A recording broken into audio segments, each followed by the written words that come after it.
Tres niños jugando en una playa. Una desaparición inquietante. Y un misterio que pervive desde hace décadas. Bienvenidos a un nuevo videopodcast. Hoy vamos a hablar de la desaparición de los hermanos Beaumont.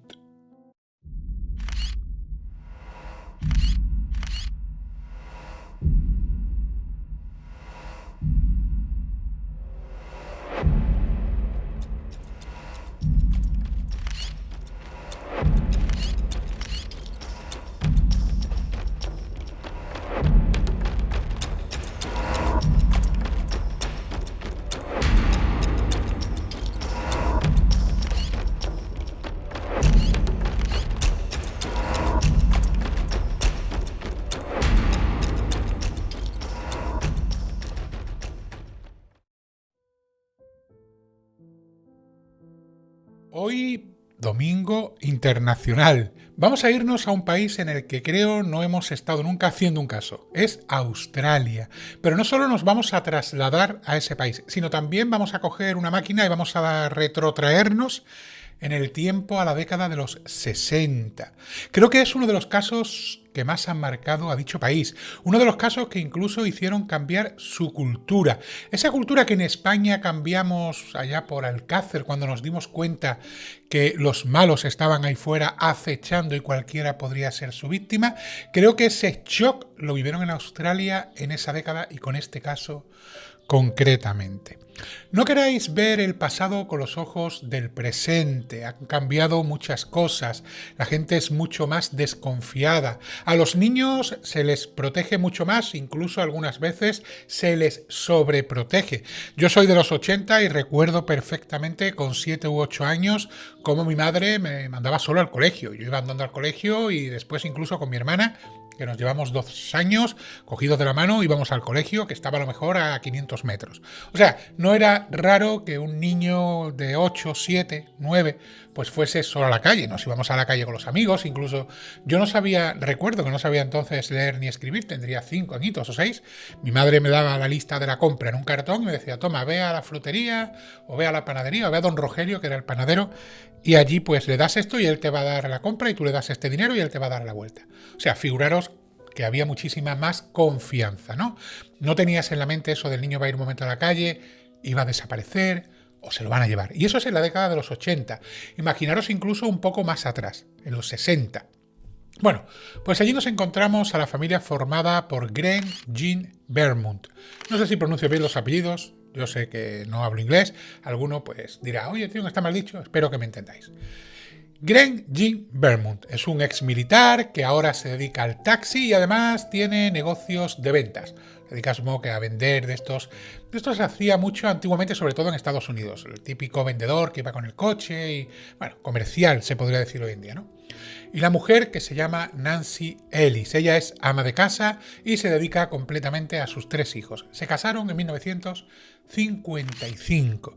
Sus hijas, porque tiene 2 hijas y un hijo, son Jane Narter Beaumont, que tiene unos 9 años, Anna Catley Beaumont, que tiene 7, y Gren Ellis, el varón, que tiene 4. Vayámonos allí, vayámonos a enero del 66.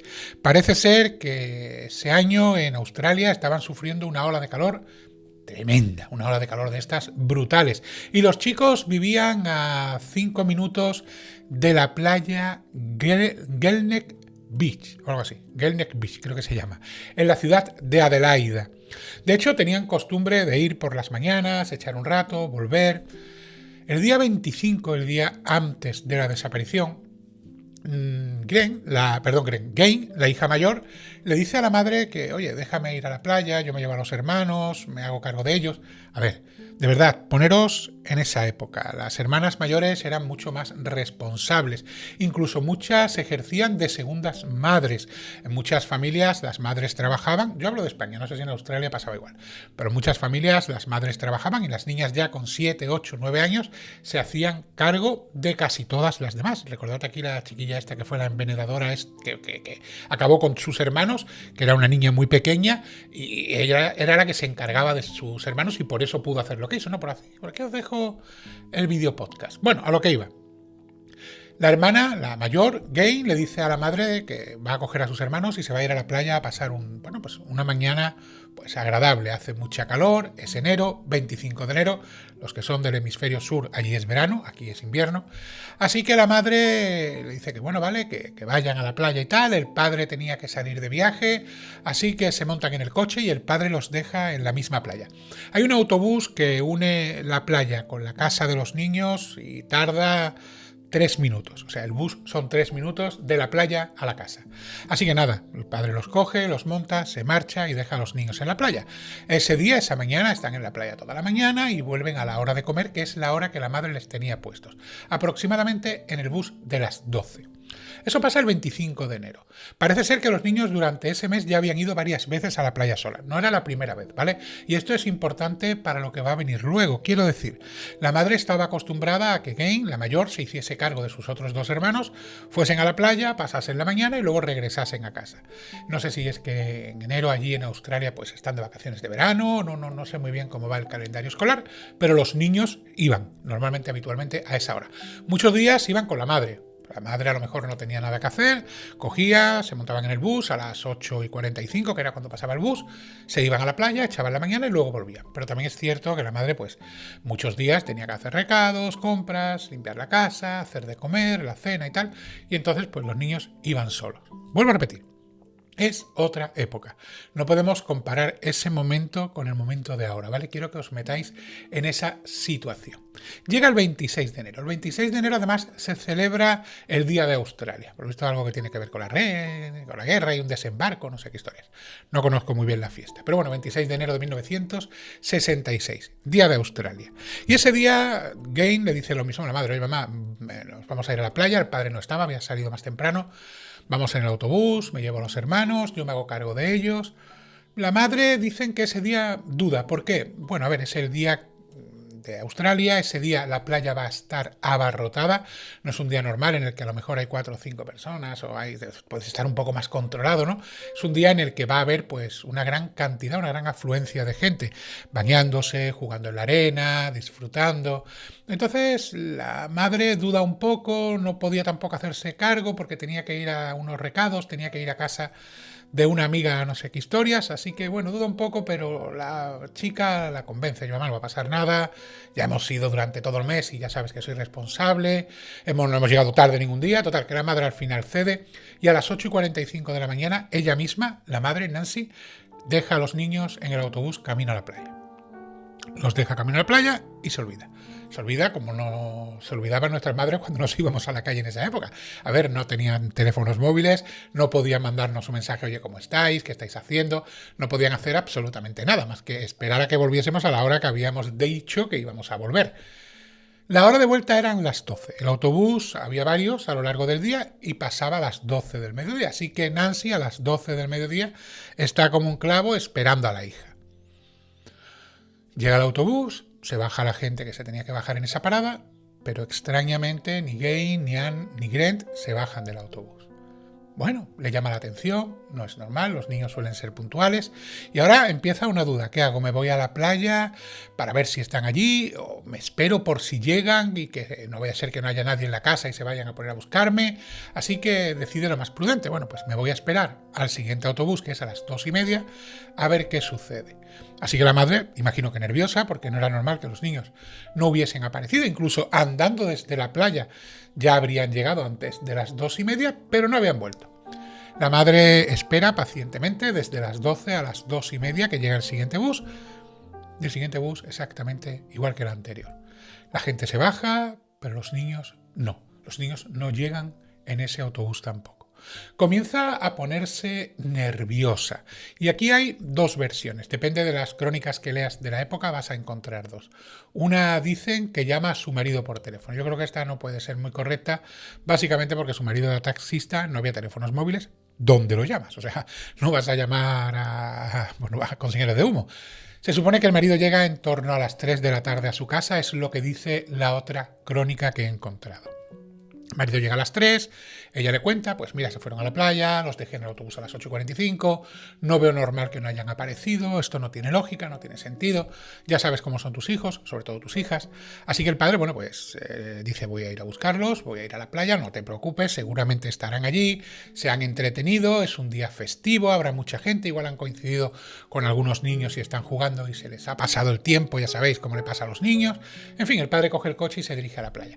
Yo me imagino cuando este hombre llegó a la arena, aquello era pues un hervidero de gente, día festivo, como digo, día de Australia, aquello estaba lleno de gente pues comiendo, almorzando, bañándose, haciendo juegos de arena como la pelota, esto, lo otro.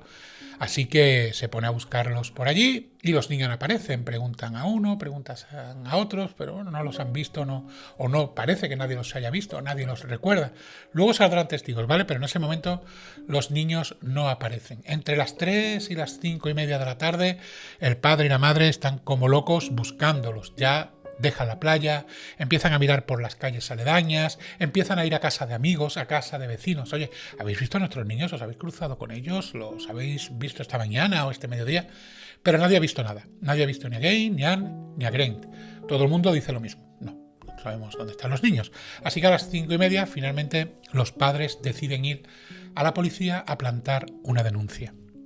Plantan la denuncia y la policía, pues lógico de esa época, día de fiesta, son las 5:30, es verano, se fueron a la playa, son niños, al final no dejan de ser críos por muy maduros que parezcan, les cogen los datos, oye, ¿cómo iban vestida? Pues mira, Jane llevaba un bañador enterizo de color rosa, con unos shorts verdes y unas zapatillas de lona. Además, se había llevado el ejemplar del libro Mujercitas para leerlo mientras estaba tomando el sol en la arena. Bueno. Anne llevaba un traje de baño de color rojo, también de solo una sola pieza. Llevaba playeras y un short. Y el niño, Belmont, llevaba un traje de baño de rayas blancas y verdes, un short y unas sandalias rojas. Bueno, toman la descripción, cogen las fotografías de los críos y comienzan pues las típicas batidas, ¿no? Van a la playa, miran a ver la gente que hay, preguntan por la zona y aparece una testigo. Una testigo que dice algo curioso, y que luego coincidirá con otros testigos. ¿Pero qué dice? Esta mujer dice que vio a los 3 niños, pero no que solo los había visto ese día, sino que los había visto días anteriores, jugando, pasándoselo bien, en la playa. Y ese día, el día 26, resulta que vio a los críos en una zona, por lo visto que hay un césped, con unas mangueras y tal, y estos críos estaban jugando con un hombre. Dicen que era un hombre alto, rubio, cuerpo atlético, de unos 30-35 años. Y que a ellos, o a esta mujer, le daba la impresión de que no era la primera vez que los niños veían a este tipo, ¿no? O sea, que se les veía cierta confianza. Incluso en algún momento dado, en algunos momentos concretos de esa mañana, resulta que vieron a este hombre como tendido en la arena, ¿no? Con los niños jugando delante y él mirando a los niños, pues, de una manera, pues, extraña. No notaban un comportamiento extraño, pero ellos decían que para los críos no era alguien que les diese miedo o que ellos notasen cierto reparo o que sintiesen a lo mejor vergüenza. No. Los niños compartían con él el rato, se lo pasaban bien, estuvieron jugando y que luego, al cabo de un tiempo, ya en torno a las 12, este hombre se le acercó y le preguntó si, oye, perdona, a ver, ¿tú has estado pendiente de si alguien ha tocado mis cosas y demás? Y entonces la mujer le dijo, dice, no, es que he ido a cambiarme, he vuelto y me falta dinero, a ver si alguien me ha tocado la cartera y tal. Y entonces la mujer le dijo que no, que ya no le había tocado nada y que observó cómo este hombre se marchaba de la playa junto con los 3 niños. ¿Quién era este hombre? ¿De dónde había salido? La madre Nancy entonces cayó en una cosa que le había contado su hija Anne, la de 7 años, unos días antes. Anne le había dicho, oye mamá, ¿sabes que Gaines se ha echado un novio en la playa? Claro, la madre dice que no le dio importancia. Pensó, pues igual ha conocido a algún chico de su edad, 9, 10 años, 12, y está hablando con él, pero nunca se le pasó por la cabeza que a lo mejor, esa persona fuese este hombre de 30 o 35 años que decía esta testigo que había visto. La cuestión es que el caso empieza a cobrar pues una notoriedad muy importante y justo al día siguiente, el 26, entre el 26, 27 y 28, o sea, el día 27 porque la desaparición es el 26, empieza a aparecer en todos los medios de prensa, o sea, en todos los sitios, en todas las revistas, en televisión y claro, empiezan a aparecer testigos.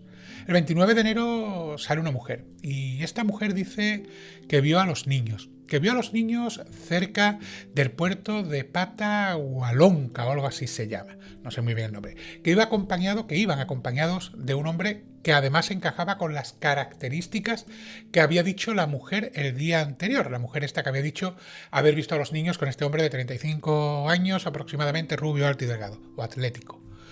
La policía hace una averiguación, ella dice que los vio en torno a las 7:30 de la tarde, pero que los niños iban tranquilos, o sea, que no los vio alterados, los vio como nerviosos, que iban tranquilos acompañados de este hombre.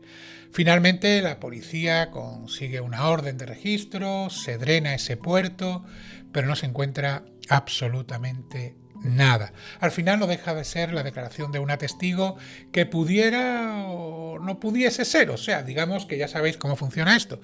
Cuando un caso se hace extremadamente sonado, la gente empieza a ver a la gente desaparecida por todos los sitios, ¿no? Nos pasó, por ejemplo, como he dicho antes con Alcácer, que veían a las niñas en Granada, que las veían en Bilbao, que las veían en Valencia, que las veían por todos los sitios posibles, porque la gente, pues no es que lo haga con maldad, pero la mente juega malas pasadas. Y aquí ahora vamos a hablar de las malas pasadas que juega la mente.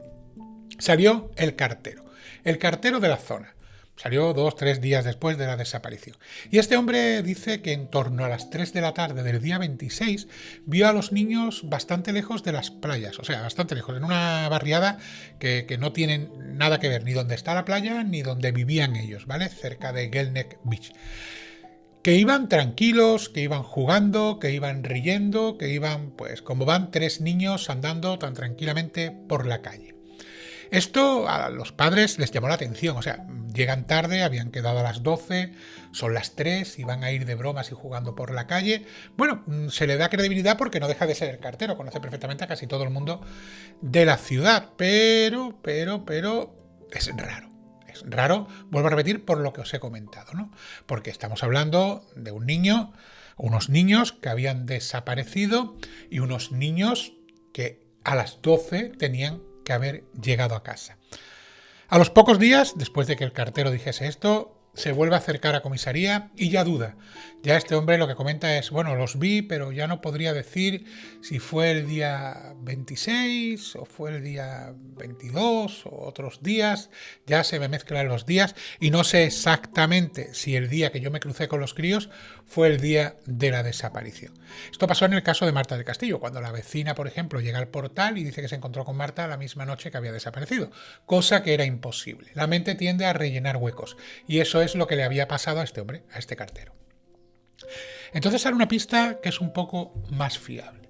Aparece el encargado de una pastelería llamada Wesen-Kessi, creo que se llama, así, un nombre así parecido. Es una pastelería que está cerca de la playa y dice que ese día, el día de la desaparición, a mediodía, entró Gain, la niña, Gain Narter Vermont, la chica de 9 años, que entró y que con un billete de 1 libra compró un pastel de carne y una empanada, que observó, y la niña iba acompañada de un hombre de unos 30-35 años y sus 2 hermanos. Claro, este dato era importante, y era importante por varios motivos. Primero, porque volvían a recaer las sospechas sobre un hombre de 30-35 años, atlético, rubio pero bronceado. Hablaban de que tenía ese bronceado de ir a la playa habitualmente. Pero la familia decía, ¿y el billete de dónde lo han sacado? Porque cuando Gain se fue, decía la madre, yo le di 6 peniques y 6 chelines para que pagasen el autobús y luego, bueno, pues si se querían comprar alguna comida o alguna historia en la playa, pero que no llevaban un dinero, no sé a cuánto podría equivaler una libra, pues una libra de Australia en ese momento, no sé a cuánto ni qué se podía comprar con ella, pero al parecer era bastante dinero comparado con los 6 chelines y 6 peniques que llevaba Gain, ¿no? Esta pista se siguió, se intentó investigar, pero no dio con absolutamente nada. Luego salió otra mujer, Una mujer que decía que había visto a un hombre cerca de una casa abandonada allí en Adelaida y que este hombre iba acompañado de 2 niñas y un niño más pequeño, que lo vio por la tarde y que entraron todos en esa casa. Que luego al día siguiente observó como el niño, no las niñas, el niño salía corriendo, este hombre lo alcanzaba y forzándolo lo volvió a meter en la casa. Claro, aquí la policía tenía varias dudas. Primero, que era una declaración que había llegado bastante tarde. Había llegado bastante tarde. Pues si tú sabes que han desaparecido 3 niños, que llevamos buscando a los 3 niños, yo que sé el tiempo, y no se te ocurre hasta hoy, a lo mejor que te digo yo, 2, 3, 4 semanas después, venir y contar esto, pues nos parece cuanto menos un tanto extraño. Aún así, la policía lo investigó, fue a la casa, buscó y no encontró absolutamente nada. La policía tenía una lista de los objetos que los niños habían llevado a la playa. El libro, los bañadores, las sandalias, las playeras, los shorts. En total eran 17 objetos. Cada vez que iban a un sitio, como cuando fueron, por ejemplo, al puerto el puerto que drenaron, pues buscaban algún objeto, aunque no fuese a los niños, el puerto de Hualonga, de Patahualonca. Fueron y buscaban que fuera algún objeto de estos 17 que los niños llevaban. Cuando fueron a la casa donde esta mujer decía que los niños habían aparecido, hacían exactamente lo mismo, buscar alguno de estos objetos. Pero nada, nunca encontraron absolutamente nada durante ese tiempo. Y luego pasa una cosa curiosa, pasa lo que suele pasar siempre en estos casos o en estas desapariciones, que se empieza a tirar de parapsicología, de videntes, y aparece un parapsicólogo súper famoso de los Países Bajos. Aparece en noviembre de 1966. Este hombre dice que, primero empieza a dar como pares y nones, a contar unas películas que él mismo se contradice. Él dice, pues están aquí, o están allí, o están... Imagínate, ¿no? O sea, el parapsicólogo, hasta que finalmente, pues en una de esas visiones, él ve que los niños han sido, pues ya sabéis, asesinados, y que han sido enterrados en unos terrenos que ahora son una escuela y un almacén. Claro, ¿qué sucede? Pues que esa escuela y ese almacén ahora mismo ya se han edificado. Además, este hombre decía que se habían echado en una zanja, donde luego pues se echó cemento, se hormigonó, se preparó, y entonces pues que los niños estaban bajo esos edificios que se habían construido. Imaginaros el marrón. La policía, yo no sé cómo puede llegar a creerse estas cosas, pero bueno, llegaron a creerlo. Entonces hicieron una recolecta. Primero hablaron con los dueños, con el dueño del local aquel, o del almacén y de la escuela y tal, para que los dejase excavar, pero había que echarle el edificio abajo. Y entonces, claro, lógicamente el dueño se negó, ni de coña, vamos a echar esto abajo y tal. Total, que finalmente se hizo una recaudación, se consiguieron $40.000 y se pagó la demolición de lo que había construido y la excavación en los terrenos que este parapsicólogo había dado. Yo no sé muy bien, os lo digo en serio, cómo se puede llegar a hacer caso a estas cosas y llegar hasta el punto de hacer esa excavación. No sé si es que, claro, damos cuenta que estamos hablando de expedientes de 1966. Igual, aparte de lo que el parapsicólogo dijo, había algún otro indicio o algún otro dato que apuntaba a ese lugar. Cosa que dudo, pero bueno, esta gente pagó $40.000 y echó abajo los edificios y excavó y tampoco encontró absolutamente nada. En 1968 llegan 2 cartas. Una presuntamente escrita por Gain, por la niña, y otra escrita presuntamente por su captor. En ella Gain dice que viven con un hombre, que las trata muy bien, que es muy educado, que les está dando educación, que las alimenta, que las tiene en condiciones o que los tiene en condiciones. Y en la otra este hombre decía que él se había declarado su cuidador, que él era el dueño de ellas más o menos, pero que estaba dispuesto a entregar a las niñas. Y entonces queda con los padres en un lugar concreto. Oye, lugar concreto, sitio tal, a tal hora os devuelvo a los niños. Los padres se presentan en ese lugar, pues con un agente de policía, encubierto o camuflado, pero iban con un agente. Están allí, llegan, esperan una hora, otra hora, y lógicamente no aparece nadie, ni nunca ven a los niños. Días después reciben otra carta, escrita supuestamente por Jane, en la cual decían que habían ido a ser entregados, pero que cuando llegaron observaron que había un agente, un detective, y que los habían traicionado. Que entonces este hombre ya nunca más se iba a poner en contacto con ellos y nunca más les iba a devolver a sus hijos. La policía cotejó estas cartas. Cotejó las cartas con otras que había, otros escritos que Jane tenía en casa. Y a ellos les cuadraba, decía que la letra era extremadamente parecida a la de Jane. Luego volveremos a las cartas, pero un poquito más adelante. El tiempo iba pasando. La familia, o sea, Gren y Nancy se empezaban a llevar mal. Superar esto es muy difícil. Esto tenéis que tenerlo en cuenta. Es difícil superar la pérdida de un hijo. Pues imaginaos superar la pérdida de 3. Incluso Nancy se sentía culpable. La gente es cruel y empezaron a culparla a ella, ¿no? De dejar solo a los niños, de cómo se le ocurrió a 3 críos tan pequeños mandarlos a la playa. Entonces, esto hizo mucho daño y mucha mella en esa familia. Empezaron a salir hipótesis, que si cultos satánicos, que si enterramientos vivos en la propia arena de la playa, en fin, hipótesis que nunca llegaban a ningún lado, pero esto iba minando la familia y el tiempo iba pasando. Y entonces empezaron a aparecer otros casos jodidos, otros casos que incluso se podían vincular con los de los hermanos. El 12 de enero del año siguiente, en la playa de Ferrymeron, a 70 kilómetros de la playa de Gelneck Beach, desaparece Sherry, de 3 años, en el área de las duchas. O sea, la chiquilla de 3 años va a la zona donde están las duchas y se la traga a la tierra. Gente que había visto a la cría daban un testimonio parecido al que habían dado en la desaparición de los hermanos Belmont. Pues la vimos cerca de un hombre de 30, 35 años, atlético, rubio, alto, bronceado.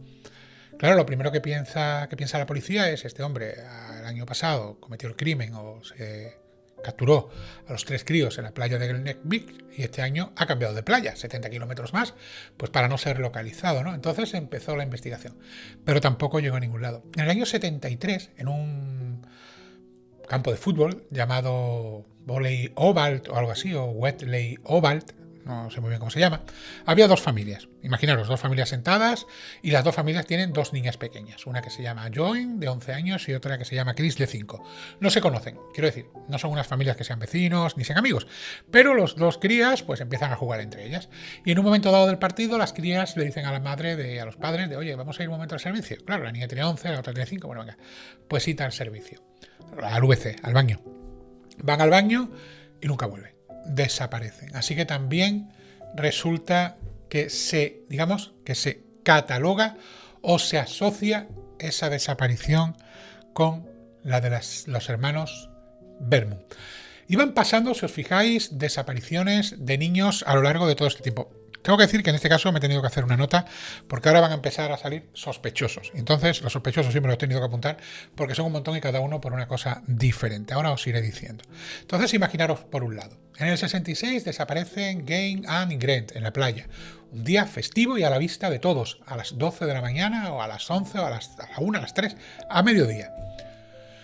Al año siguiente, el 12 de enero, desaparece Sherry, de 3 años, en otra playa en las áreas de las duchas, también rodeada de gente. Y en agosto del 73, de 2-3 años después, desaparecen Joan y Chris, de 11 y de 5, también 2 niñas y también a la vista de todo el mundo, en un campo de fútbol.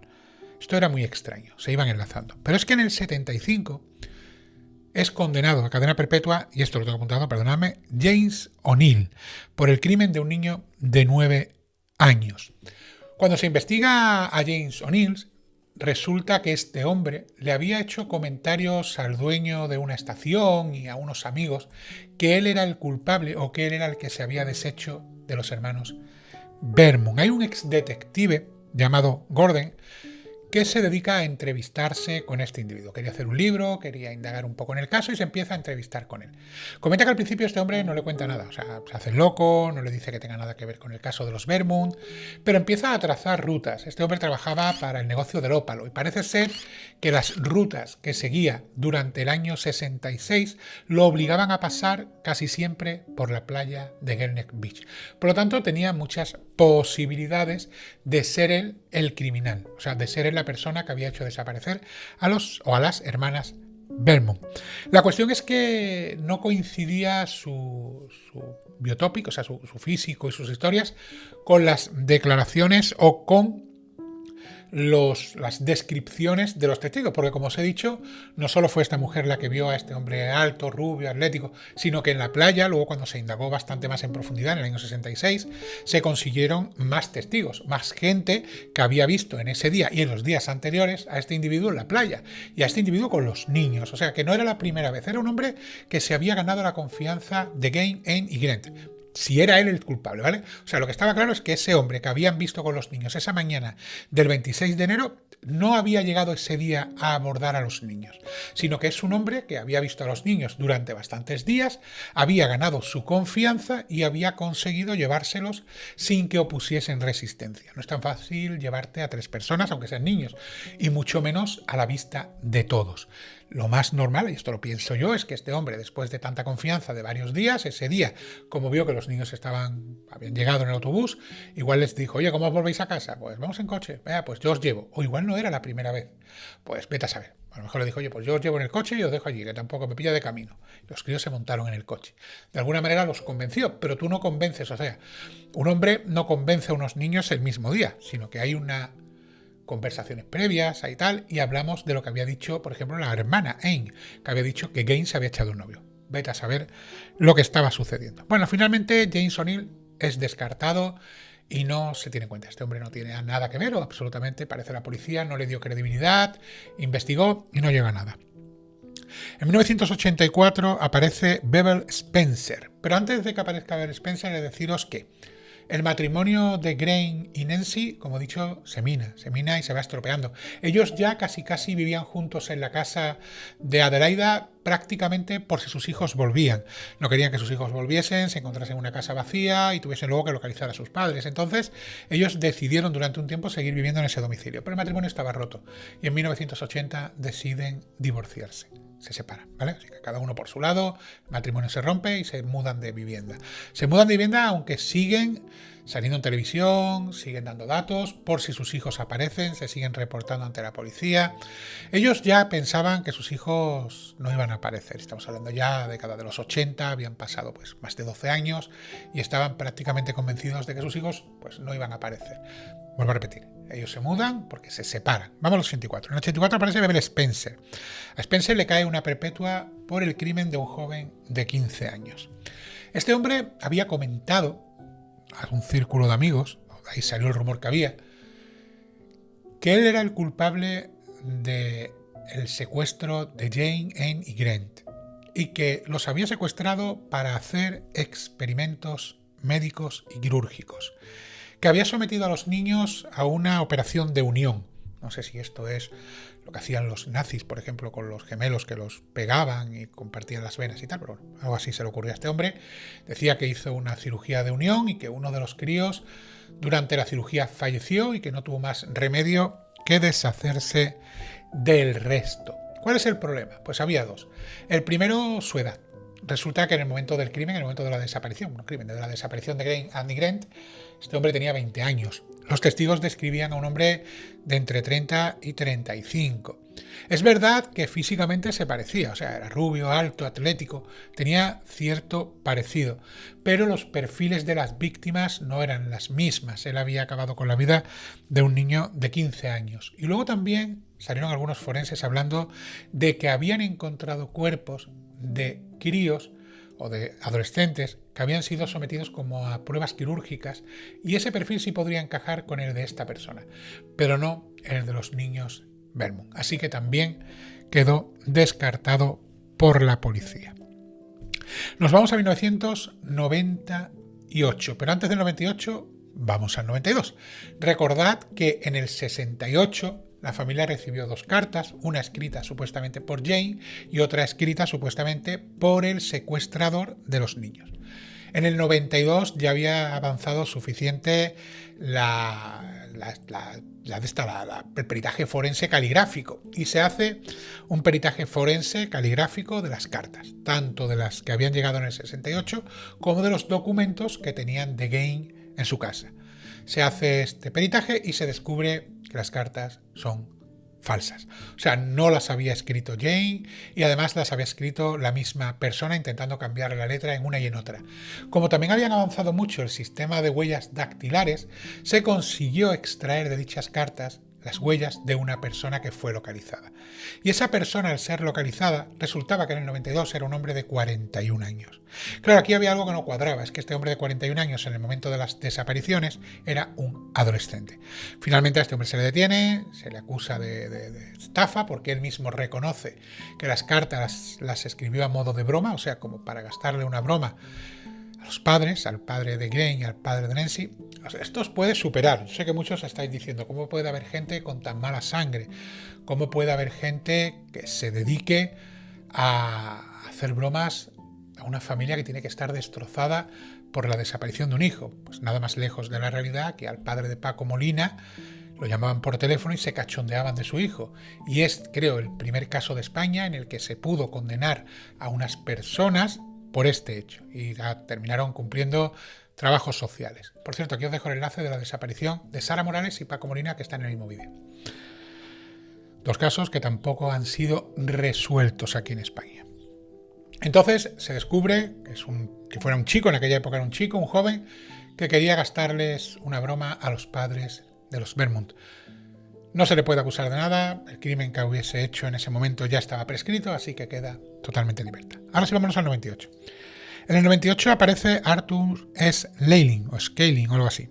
Este hombre es acusado del crimen de las hermanas Judith de 7 años y Susan de 5 años. ¿Cuál es el problema? La edad. Este hombre era demasiado mayor cuando ocurrió el crimen o la desaparición de los Vermont. Este hombre tenía en esa época 53 años. De hecho, en el 98, cuando es detenido por el crimen de estas dos niñas, que hay pruebas suficientes para culparlo, que saben que él es el culpable de este crimen, no pueden llegar ni al primer juicio, porque ya sufre demencia y además tiene Alzheimer y no se le puede juzgar. Así que este hombre nunca fue juzgado y, por desgracia, aunque se interrogó y se intentó buscar o entender o saber si él tenía algo que ver con el crimen de los Vermont o la desaparición de los Vermont, nunca se logró saber absolutamente nada. Abril del 2007. En 2007 aparece Derek Persing. Derek Persing era el preso más antiguo de la cárcel de Victoria. Entró en 1969. Y se creía que era él la persona que podía haber hecho o haber secuestrado a los Vermont. Pero ¿qué pasaba con Derek? Pues que Derek tenía problemas mentales. Y tenía un problema mental bastante grave, y es que no recordaba nada de lo que había hecho. Pero no es porque no quisiera recordarlo, es que realmente no lo recordaba. Entonces este hombre es interrogado, es tal, pero había algo también que tampoco cuadraba, y era la edad. Y es que Derek, en el momento de los crímenes, tenía 17 años. Por lo tanto, también quedaba un poco descartado. Todo el mundo hablaba de un hombre de entre 30 y 35 años. No sé si el perfil se hizo mal o si se buscó siempre a una persona que nunca llegó a cuadrar. Se hizo luego un retrato robot bastante interesante de la cara del que podría haber sido el secuestrador de los niños, porque se consiguió con técnicas, pues más avanzadas en el tiempo, pero nunca se llegó a encontrar absolutamente nada. Y ahora vamos a hablar de los dos sospechosos que para mí fueron los más importantes, o quizás los que más peso podrían haber tenido. En 2013 un periodista escribe un libro en el que se habla del hombre Satén. Él no da el nombre, no lo identifica, da datos. Es un empresario de la élite, del alto standing, un hombre muy rico, con mucho poder en Adelaida, vivía a 300 metros de la playa en una mansión de lujo, y poco más, no da mucho más datos. Pero el hijo de este hombre sabe que está hablando de él y se presenta en la policía. Este hombre se llama Harry Fields y el hijo denuncia que su padre abusó de él. Que su padre abusó de él y que además él vio a su padre esa tarde con los niños en el jardín de casa.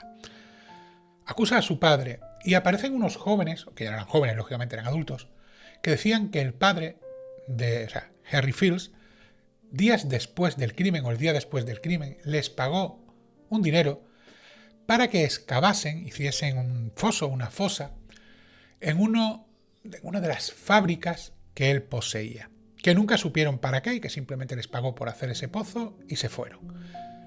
Finalmente la policía decide ir a excavar, ir a buscar y van con georradares. Encuentran un sitio, o una parte dentro de la propiedad de este hombre, en la que parece que se ha movido la tierra, que hay objetos que no deberían de estar, y se procede a su excavación y a su desenterramiento. Y es verdad que había objetos, pero ninguno pertenecía a los Vermont, ni los objetos, ni se encuentra nada de los niños. El hijo seguía manteniendo que el padre era la persona que se había llevado a los niños. En 2018, una iniciativa privada consigue hacer una recaudación de fondos y demás, y entonces se vuelve a hacer otra inspección en el mismo lugar. Pero tampoco aparece absolutamente nada. Así que este hombre, que podría haber sido quizás el principal sospechoso, básicamente porque había abusado de su hijo y porque había indicios de que era un hombre de, vamos a ver cómo digo esto sin que se pueda censurar, de gustos complicados con jóvenes, y que además tenía la costumbre, y esto es muy importante, de darle a los jóvenes billetes de 1 libra para que hiciesen lo que él quería.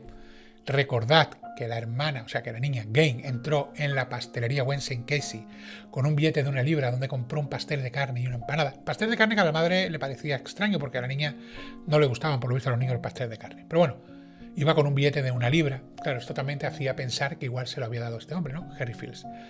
Entre eso y los antecedentes que se hablaban de él, las ocultaciones o los ocultamientos que había, ese mundo en el que se movía esa élite, esto recuerda mucho al Alcácer, ¿verdad? Cuando se habla de gente poderosa, gente de dinero. Por aquí os dejo el enlace al video podcast del Alcácer. Bueno, pues fue quizás uno de los sospechosos más importantes. Y otro también fue un tal Alan Maxwell. Alan Maxwell y Melrose. Estos eran 2 individuos a los que parece ser también el hijo de estos 2 individuos en su diario, se recuperó el diario del hijo, había visto cómo su padre, el día de la desaparición, en el porche de la casa, tenía el auto lleno de sangre. Y su hija llegó a corroborar, por lo visto, que en el coche vio los 3 cuerpos. También se investigó, decían que igual los cuerpos los habían tirado a un sumidero y no encontraron absolutamente nada. En el año 2015. Este caso no se ha cerrado. Este caso sigue todavía incluso con una recompensa de $1 millón para aquellas personas que puedan aportar algún dato de la desaparición de los hermanos Vermont. Lo triste, pues la madre, Nancy, murió en el año 2019, el 16 de septiembre, en un geriátrico.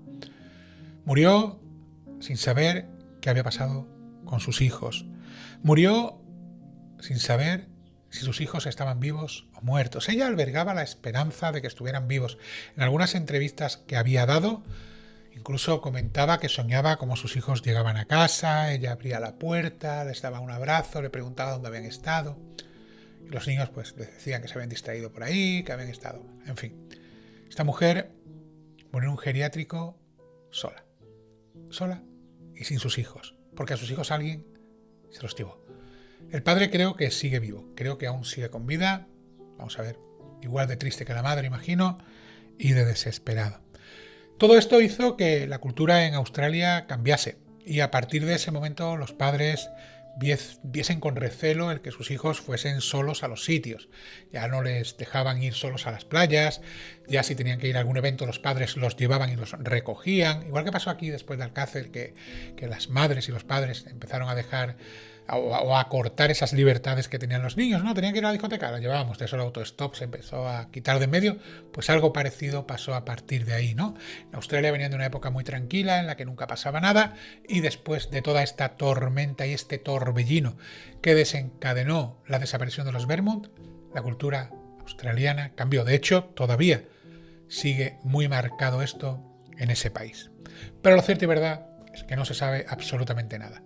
Para mí, pues creo que el hombre Satén quizás sea la pista más fiable. Se habla de que no se encontró nada en esa excavación porque después de tantos años ese hombre tuvo tiempo de sobra de volver a excavar, sacar lo que allí había, ponerlo en otro sitio y volver a echar ahí lo que quisiese. Entonces es posible que después a lo mejor de 10, 15, 20 años desenterrase los cuerpos, se los llevase a otro lugar y luego tapase ese hueco. Pues puede ser. Para mí quizás sea la pista más fiable. Pero parece mentira como un día de fiesta, un día nacional del país, un día en el que está la playa llena de gente, desaparecen 3 niños y nadie sabe dónde pueden estar. Para que veáis que la forma más sencilla de esconder un árbol es en un bosque. Cuando hay tanta gente, la gente no se fija. Por eso desaparece, por ejemplo, María Teresa Fernández en las fiestas de su pueblo en una calle principal, porque hay tanta gente que no se presta atención. Y hasta aquí el videopodcast internacional de hoy domingo. Y como siempre digo, campos de sangre, crímenes de la España rural, en todas las papelerías, librería, la Casa del Libro, FNAC, Amazon, El Corte Inglés, lo tenéis en formato físico y en formato papel. Podéis pedirlo, lo tenéis al día siguiente y si vais al Corte Inglés o a la Casa del Libro, ahí está y lo podéis comprar. Y como siempre digo, familia, a los que os dormís escuchando mi voz, que tengáis una maravillosa noche. A los que me escucháis de ruta en el coche, en el taxi, en el Uber, en el Cabify, donde sea, en el camión, en Globo, donde sea, cuidadito. Lo importante es llegar. Llegáis, os ponéis al triunfo en el podcast, lo vais escuchando, pero lo importante siempre, siempre es llegar con vuestros seres queridos. Y a los que me escucháis haciendo otra cosa, no sé, en el gimnasio, yendo al trabajo, en el autobús, haciendo la comida, cuidando al niño, sacando al perro, o cuidando a tu papá, a tu mamá, a tu abuelita, a tu abuelito, a ti mismo que estás de bajona. Gracias. Gracias por darme eso tan importante que tenéis, que es vuestro tiempo. Los hermanos Belmont, 3 críos pequeños, a los que se los tragó la tierra delante de todo el mundo, una familia rota, una familia que terminó separándose, una familia en la que pidieron justicia durante décadas y la muerte llegó antes que esa justicia. Soy Triunarts. Buenas noches.